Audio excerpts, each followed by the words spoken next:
Okay, good day to all viewers, to all coin lovers. Yan.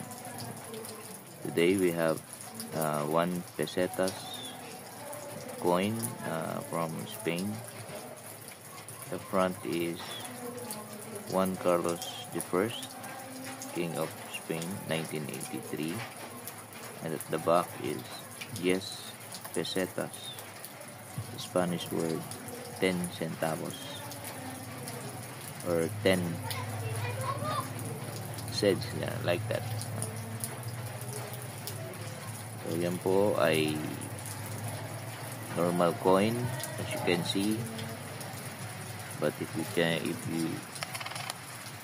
search it in the magnifying lens, you can see here doubling.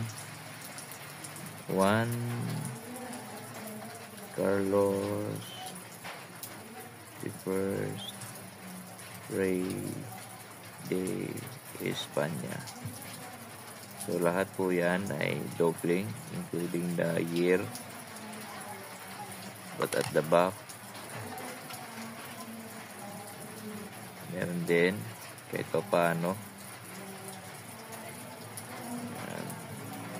Hindi gaano. Ayan. Sa front lang, ayan, talagang doubling siya sa front. So,